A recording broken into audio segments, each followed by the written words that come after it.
from poverty. We also have ideas on how you can talk about the issue to your audiences. So today, on today's webinar, we have several people who made this report happen.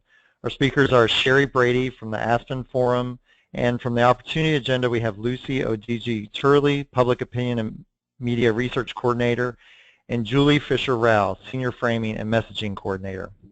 We'll be taking questions after each speaker, so feel free to enter any questions you have into the chat function on your GoToWebinar panel on the right.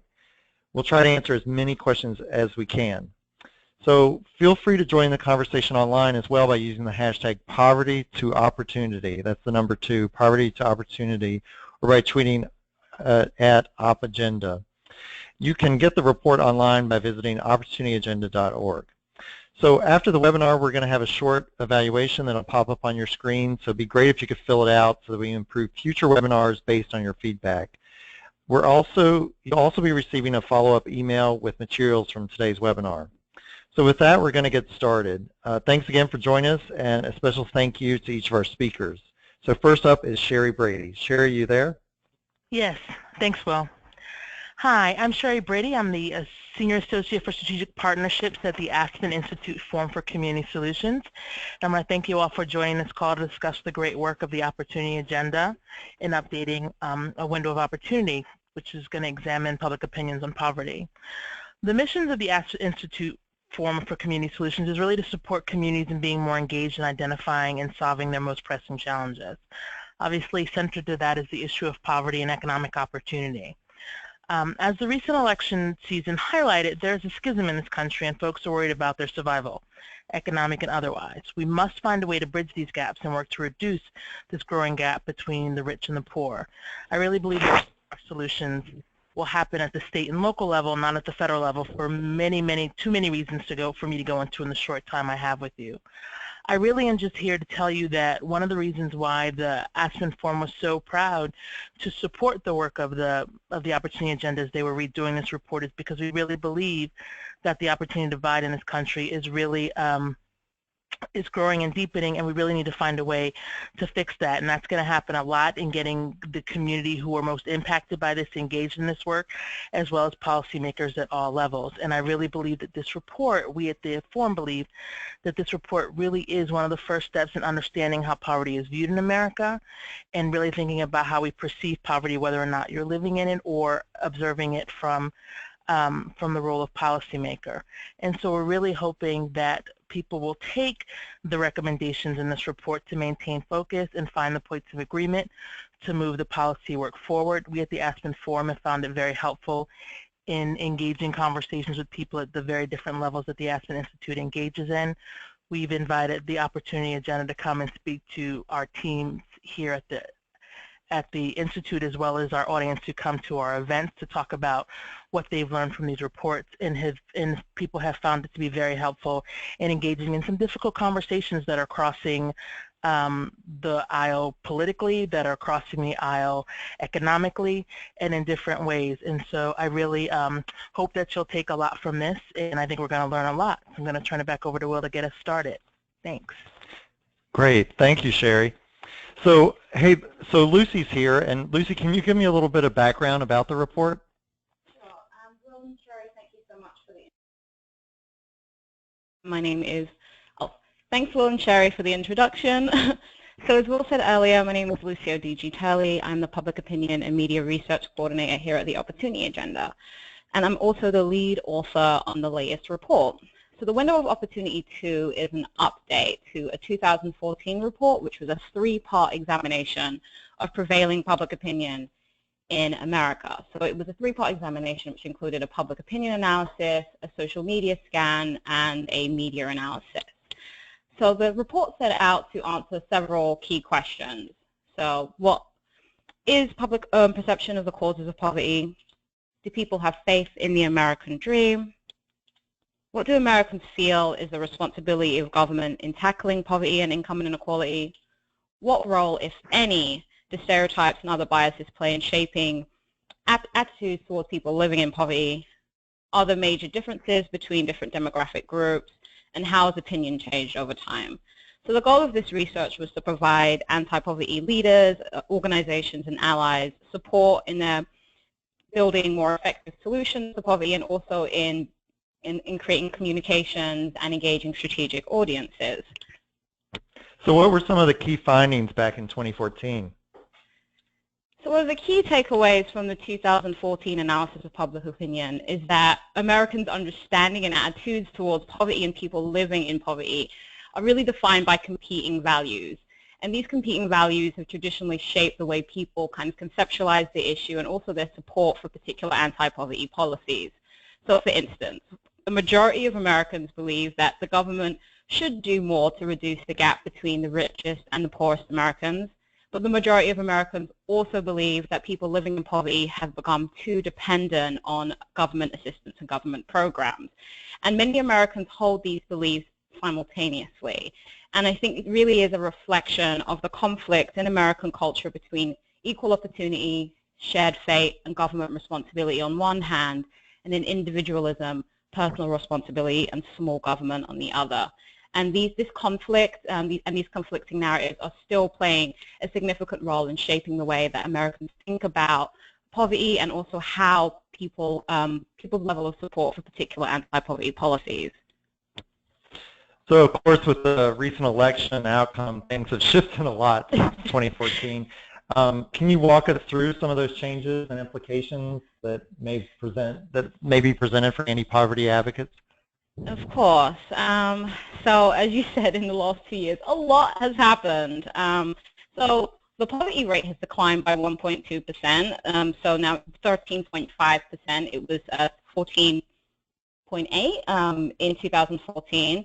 But other than the decline in poverty rate, there's also been, significant changes socially and politically. So there's been the rise of social justice movements like the Fight for 15 and the Black Lives Matter movement, pushing for racial and economic justice.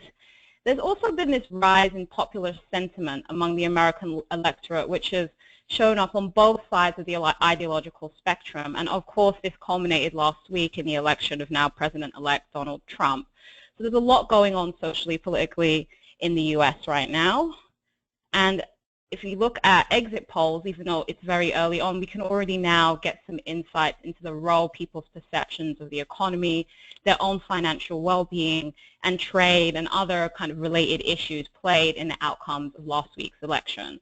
So this graph here shows some of the exit polls and the issues that really influence people's support for Trump. And this is part of a longer list. This is definitely not exhaustive. But here it shows that electorates who voted for Donald Trump were significantly more likely to believe that conditions in the nation's economy are poor. So this is by a margin of 79% to 15. Trump supporters and voters also were significantly more likely than people who supported Hillary to believe that their family's financial situation was worse off today.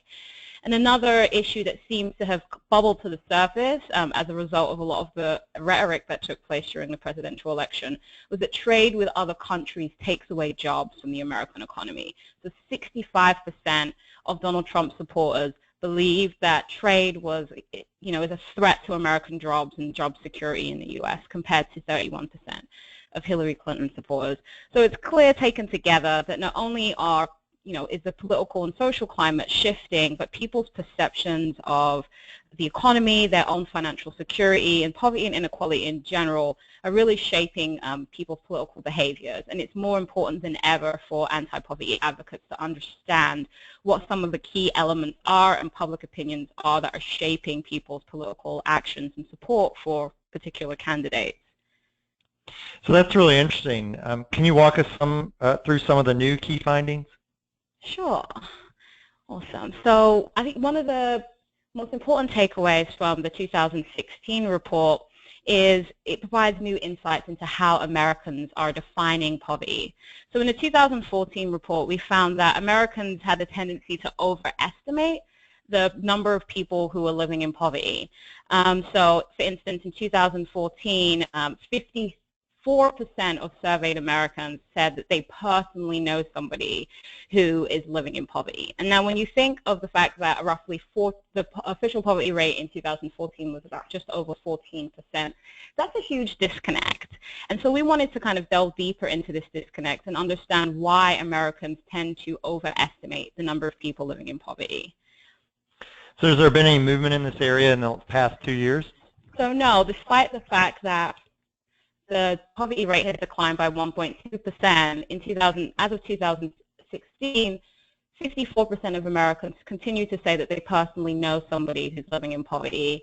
64, that's the figure is 64% for Black Americans and 54% for white Americans. And this only represents a 1% decrease for Black Americans from 2014 and no change for white Americans. So the new report kind of explores again this disconnect a little bit more. And so we wanted to understand why Americans feel that they know a lot of people who are living in poverty currently. And so this graph represents results from a survey administered in May 2015 by researchers at the College of Mount St. Vincent. And so they asked people who self-identify as poor why they did so. And only 6% of respondents said it was based on official government thresholds or the definition.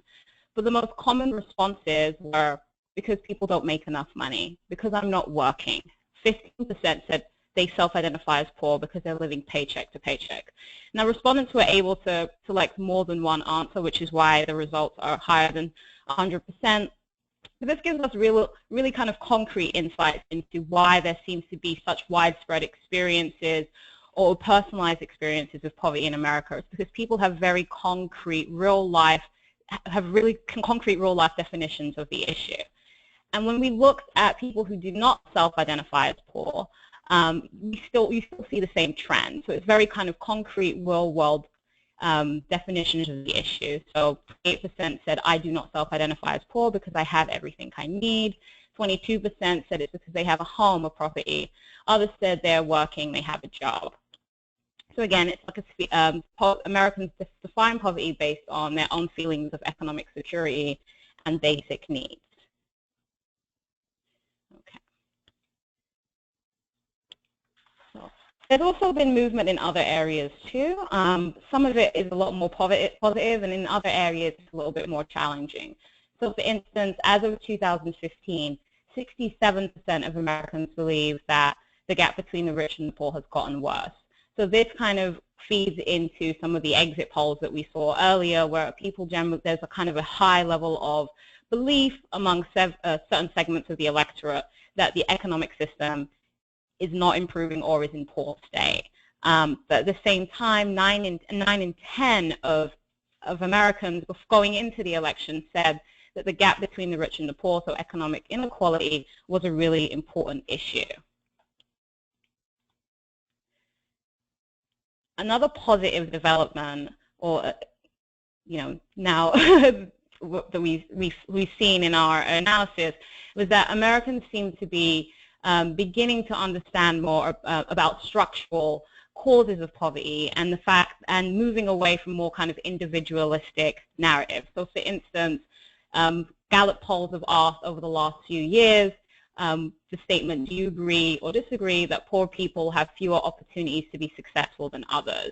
In 2014, 52% of Americans were in agreement. When that question was asked again in 2015, this increased to 62%. So there seems to be kind of a growth in people's understanding that what determines both the outcomes of people being wealthy and poor are sometimes outside of their control, which is a really important development. We've also seen that people are more understanding that there are structural causes of both wealth and poverty. So the percentage of Americans who agree with the statement that success in life is determined by forces outside of your control increased from 30% to 40% as of 2014. And so in addition to people's beginning to now have a more in-depth understanding of some of the systemic causes of both wealth and poverty, we've also seen important shifts in the way Americans are thinking about the American dream. One of the most dramatic shifts in the last 5 years is that Americans' faith in the American dream is at all-time low. So for the last 5 years, researchers at Public Religion and Research Institute have asked the question, do you feel that the American dream still holds true, never held true, still holds true, never held true, or doesn't hold true anymore? So when this question was asked in 2010, about just under 50% of people felt that the American dream still holds true. When this question was asked again in 2014, that had dropped to roughly about 42%. As of 2015, only 33% of Americans believe that the American dream still holds true. So that's a dramatic decline, and people, seem to be really not only losing faith in the overall economic system, but they also seem to be losing faith in the idea that people, regardless of their background, can achieve the American dream of financial security. So our analysis found that there are differences between racial and ethnic groups. So, for instance, Black Americans are much more likely to believe that the American dream never held true. So here, as you see here in this graph, 14% of Black Americans in 2014 believe that the American dream never held true. And here we have a little shout out to Colin Kaepernick with the knee. This compares to 9% of Latino Americans who believe the American dream never held true, and 5% of white Americans.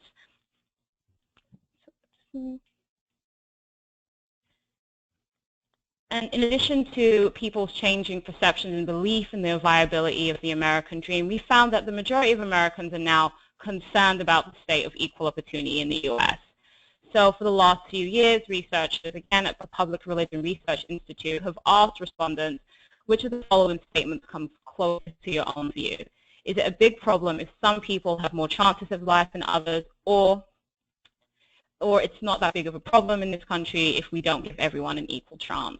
So when this statement was posed in September 2010, 41% of respondents felt that it was not that big of a problem if not everybody got an equal chance at life, compared to 53% who believed it was a big problem.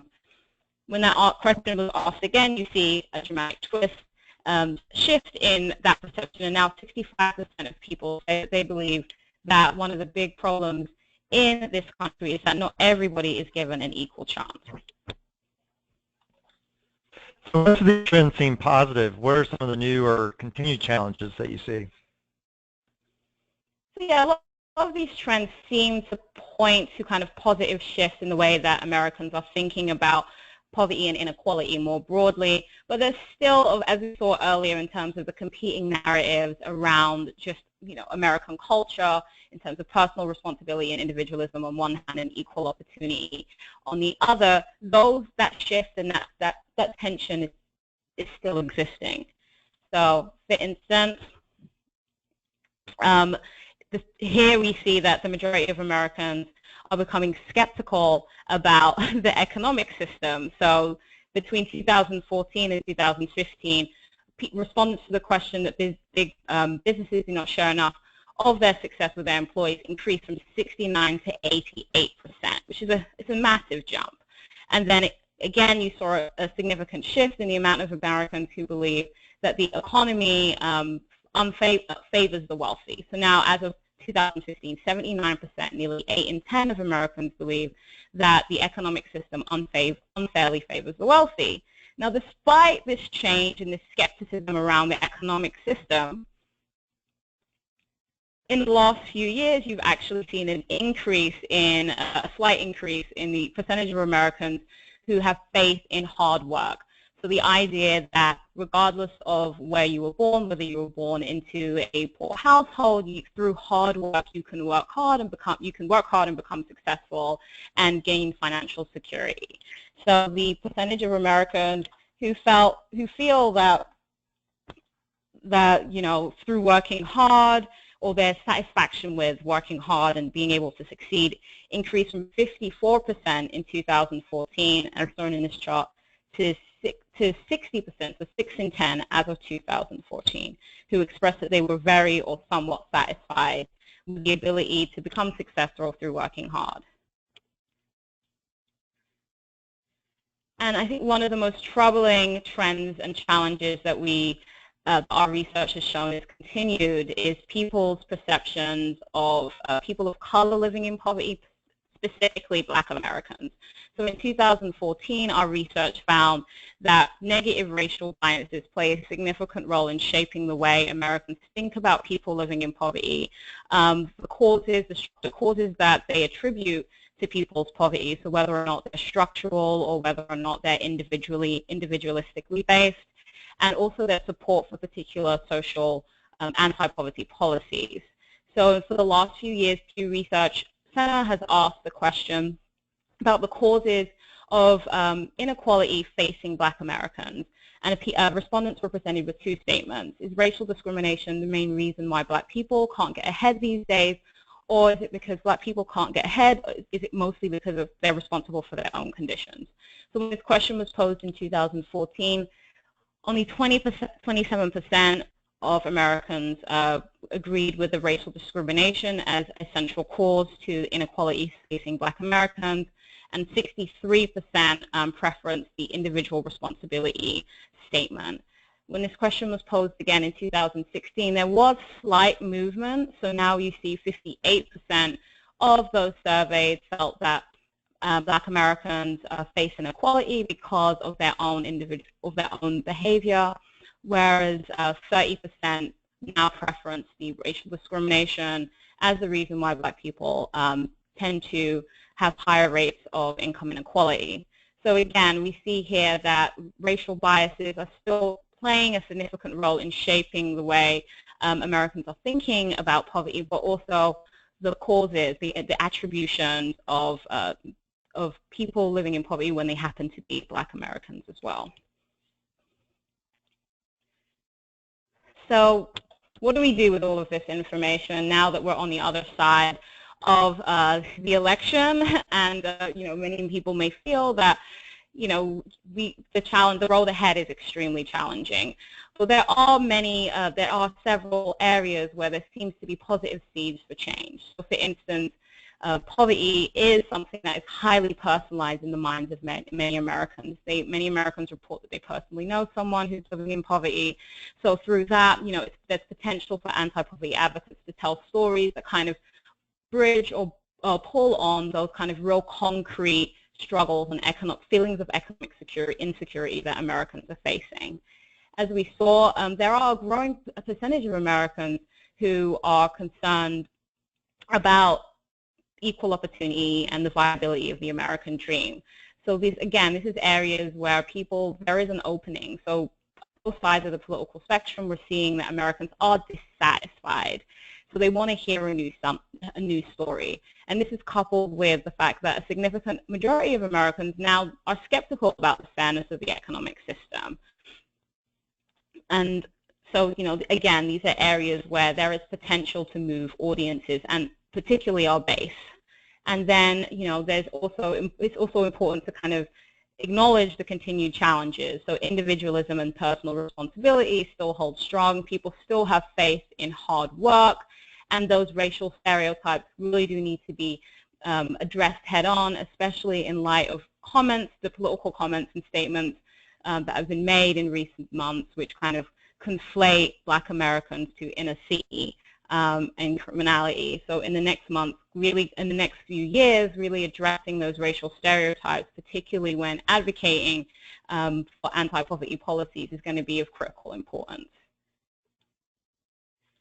So this was a lot of information to go through, and if we want to learn more, we have the report on our website, and it's divided into 6 digestible chapters, which are downloadable, and there's shareable content. So it's really easy and digestible material, so you can quickly go through and delve a little bit deeper into some of these data points. Great, thank you, Lucy. We now want to open up to some questions from people that are on the webinar. If you look on the right in the question pane, you can type your question there, and we'll be able to ask Lucy those questions. There's a question here, Lucy. Can you talk more about what the public responses were in the questions regarding faith in the American dream? I'm particularly interested in this given the new narrative from Trump and his supporters, Make America Great Again. So that's the thing. I think that is going to be a really interesting data point to reanalyze now that we do have President-elect Donald Trump, because it could be we don't have the data available to surmise it right now, but it could be that the reason that so many Americans are losing faith in the American dream is because they felt that America needed to be made great again. And now that their candidate is in office, we may see that people's faith in the American dream rises. But then if we don't see any rise in people's actual perception of the viability of the American dream, that may show that the people's perceptions around the American dream isn't necessarily connected to the political candidate who's the president. But again, this is something that we're going to have to just follow in the coming weeks. Everything, this is very fresh for 1 week off of the election, and viewing this data after the election is very different, but it still provides really interesting insights. And it may be that it's because people felt that America needed to be made great again, so they were dissatisfied with their ability to achieve the American dream. It's a very interesting question. So we have another question. What was the mix of party affiliation and red-blue state residents among survey takers, and do the results distinguish between those groups? And there's also a question about sample size. Oh, so this is a meta-analysis. So it included an analysis of I think over 50 sources of existing public opinion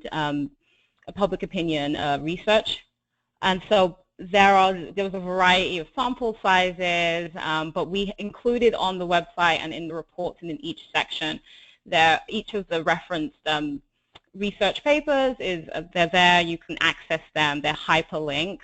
And there is breakdowns by demographic. So we go into detail into demographic breakdown and differences within different demographic and racial groups in the report, which can be accessed on our website.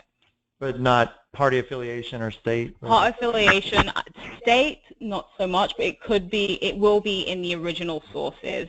There's a breakdown by state, but our analysis includes by party affiliation and ideology. Okay, great. Thank you so much, Lucy. Thank you.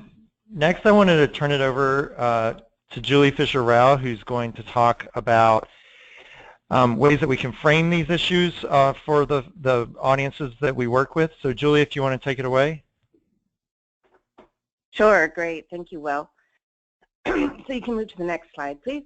I'm just going to cover 5 quick messaging tips. There's more advice available at the website. But I'm going to go over just a few ideas to really think about how we can tell a shared story here and how we can move forward some of the solutions we want with strategic audiences. So the first tip is to tell a shared story, to find a way to find common themes to unite our voices around so that there's a consistent narrative around poverty and what the solutions to poverty are. And so that means leading with values of equal opportunity and community, reminding people. As Lucy pointed out, there's kind of 2 ideas in people's heads, one that relies very much on the narrative of individual responsibility, and one that understands that we have a shared, we need a shared commitment to one another, and we have a shared fate and shared responsibility. And often people can believe those things at the same time, so it's really up to us in our storytelling to evoke the right one when we start our stories off. And so that means really focusing on systemic solutions, on talking about the systemic reasons that people live in poverty, and the ways that what works to alleviate that and what works to move people out of poverty. And the government has a role to play in that, and that means that even when we are critical of government, to make sure that we're specific about our critique and not just paint government with a broad negative brush, so to speak, to be specific about the critiques and what can improve and who can improve that within government, instead of just having this kind of broad idea that government is bad or that that bureaucracy impedes our ability to get anything done. All of those narratives come back to hurt us in the end when we want to then rely on government for the solutions to move us forward. Next slide, please. So to focus on the real world economic challenges is important as well. As Lucy mentioned, that people don't know what the definitions are. People don't know what the government means by poverty, but they do know how they feel. They do know how their own lives are being impacted by not having enough to get by, and they need to know what the real solutions are to that there are solutions, because a lot of what we're told in this country is that the solution is to work harder. So what are the actual other systemic solutions out there? Connect the dots to their real world experience. How will the solution help them or the person that they say they know who lives in poverty? What will it alleviate, not just in terms of data, not just in terms of, these percentages or those numbers, but rather, and I don't know that educating them on the proper definitions is the right way to go either, but what is the real world impact going to be with these solutions? Next slide, please. And to connect the dots, to draw on that community spirit that we need to have in people's heads, that side of the story that we really need to bring to the forefront. We need to show how we're interconnected. People are starting to realize that maybe the economic system is not fair. So how does that affect everybody? People understand that having people living in poverty is not great for our economy. So show how does it hold all of our community back?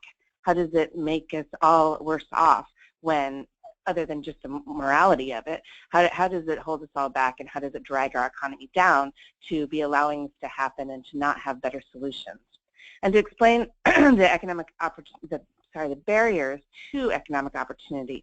People believe in opportunity, they believe it's an important value, but it can be kind of a double-edged sword, because some believe that opportunity is just there for the taking, it's there for everybody.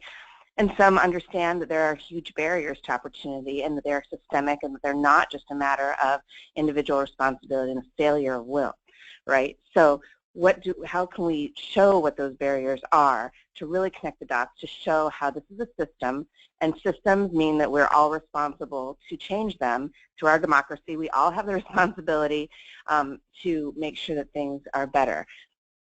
Next slide, please.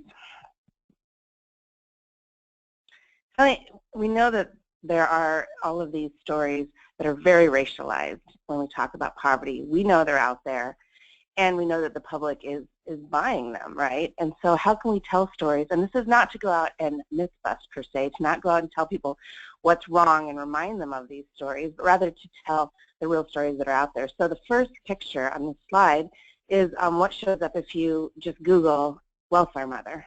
This is on the first page, along with some other kind of very stereotypical pictures. So it's out there, and these are stories that are in people's heads. But what does poverty really look like? We can be telling people better stories that are less stereotyped, that are and actually counter the stereotypes, so that we can get a full idea of what is going on, which will help move forward and hopefully change the narratives that are happening that are so racialized to begin with. Next slide, please. And finally, when building messages, as many of you know, we recommend the value, problem, solution, action framework, starting with values, trying to really get people thinking in a community-minded way to think about what equal opportunity really means in this country and what we all need to do to make it happen. So getting people in an inspirational mindset and feeling that they, and also motivated that they can do something and should do something, to talk about the problem and to frame it really as a threat to the vision and the values that you have, the vision of what this country could look like if we were really tackling these issues in the right way. And then to always have solutions, and again, to make sure that they are systemic solutions. And so to tell stories about what has worked in certain communities, and to take really good care to talk at a community level. Individual stories can be important, they can be really evocative, but we know that people sometimes view this too much in an individual mindset way. They view too much that this is about people's individual abilities and desires to work hard, right? So we need to always make sure that we balance any individual focus with a systemic solution, to show that if government has a role, we all have a role to move this forward. It's not just about people working harder or, being better people, right? It's not about judging every individual who's experiencing poverty. It's about judging ourselves, really, about how we can move forward together. And then finally, an action. What can your audiences do to make things better? Just talking about the solution is not enough. We need to make sure that we have a very specific action. Call this person, go to this website. As specific as you can be is good, just to try to really expand the base of people who are willing and motivated to move forward in a meaningful and effective way. So that concludes my piece on messaging, and I'm going to turn it back to Will. Great, thank you, Julie. Again, we'd love to have your questions, so if any of y'all out there want to send your questions in, please use the question box to the right on the on the webinar pane. And we do have one question here, Julie. How do we develop effective solutions to poverty when so many of those affected are ambiguous about the definition of poverty? Sure. So I think that it's not necessary for, like I said, people living in poverty just to know the definitions, right? It's more important to show how those solutions will actually have a real-world impact. And so to make sure that we're developing solutions that, and developing messages about the solutions that really do make that connection, that show, this is what a $15 minimum wage looks like to a family's budget. This is what, this other anti-poverty initiative means to, kids in school, or whatever the specific thing might be. And to, numbers are important, but they're not sufficient. So you can tell, the percentage increases that might happen, but we need to make sure that it's connected to the real world impact as well. Great, thanks. We have another question, I guess, that could be to any of our speakers. I appreciate the point about addressing racial stereotypes head on. Do you happen to have any interesting or inspiring examples of how anti-poverty groups have done this? Do any of y'all want to? I can start. I've seen some interesting, there's a narrative around food stamps, for example, that can be very racialized about who food stamps go to, and why people get food stamps and what they buy with them, and all these judgments that go along with it. And I have seen some interesting reframing of what food stamps really means. First of all, who receives food stamps? It's, majority, it's mostly white people, but also what food stamps does for a local economy, for an agricultural community, what kinds of jobs it stimulates, all of those things. So really reframing this from a kind of handout charity level frame to this much more systemic frame about interconnection, and also by taking head on and telling the story about who actually gets it and benefits from the program.